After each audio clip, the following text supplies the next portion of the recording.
नमस्कार। जनमंच पर आप सभी का स्वागत है।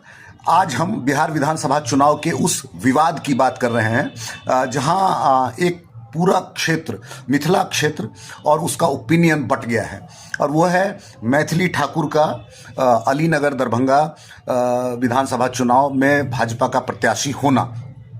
युवा हैं, 25 साल अभी उनका पूरा हुआ है। लोगों ने उनको, मिथिला के लोगों ने उनको गाते हुए सुना है, उनके जर्नी को आगे बढ़ते हुए देखा है, उनके हम्बल बैकग्राउंड से उनको आज जिस मुकाम पे हैं वहाँ तक पहुँचते हुए देखा है। तो उनके लिए बहुत स्नेह है लोगों में। लेकिन फिर पॉलिटिकल जो फील्ड है वो कुछ और है। वो कहता है कि आप सोशली कितने एक्टिव हैं, पॉलिटिकली आप कितने एक्टिव हैं, कितने लोगों से आप मिलते जुलते हैं, मिलनसार हैं, because ultimately you have to perform the duty of a public representative. तो पब्लिक के साथ आपका क्या इक्वेशंस है अभी तक, तो इस पर ओपिनियन बटा हुआ है। उनके पिताजी के पुराने बयान या उनका जो प्रोफेशनल बिहेवियर रहा है विज़ावी मिथिला में परफॉर्मेंस करने के, लोगों के यहाँ जाने के अलग अलग पैसे को लेकर के, तो मोटा मोटा जो ओपिनियन है वो डिवाइडेड है। बहुत लोग कहते हैं कार्यकर्ता की उपेक्षा हुई है, ऐसे किसी को भी आप टिकट दे दीजिए। बहुत लोग कहते हैं कि वो एक अच्छी सिंगर है लेकिन उसमें एक पॉलिटिशियंस होने का कोई गुण नहीं है, कभी वो इंटरेक्टिव अपने गांव में भी नहीं रही है। यानी कि बहुत तरह के प्लस और माइनस की बात हो रही है। मेरा अपना व्यक्तिगत मानना है कि देखिए, जिस प्रकार से हमारी राजनीति में लोग आ रहे हैं, प्रॉपर्टी डीलर, माफिया, क्रिमिनल, पैसा वाला, भ्रष्ट व्यक्ति, उसमें अगर एक गायिका, एक पढ़ी लिखी कम उम्र की नौजवान अगर आती है राजनीति, तो ये कोई बुरी बात नहीं है।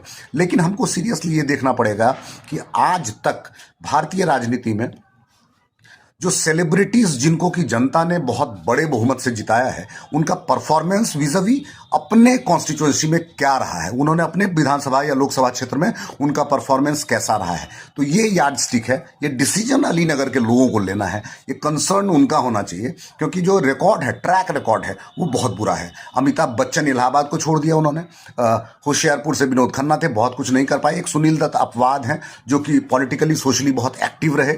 उसके अलावा आप जितने भी राजनीतिज्ञ को देखेंगे, उनसे हो सकता है कि भारतीय राजनीति में उनका नाम हो, लेकिन उनका कोई कॉन्स्टिट्यूएंसी नहीं रहा है जिसको उन्होंने बहुत स्ट्रांगली रिप्रेजेंट किया है या डेवलप किया है।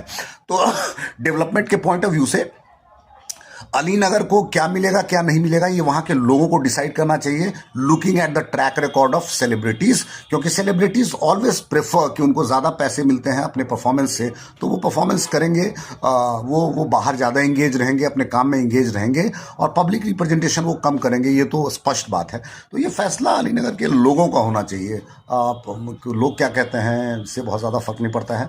आलोचना जो है वो ठीक है, अपने जगह पर है, लेकिन मैथिली ठाकुर को शुभ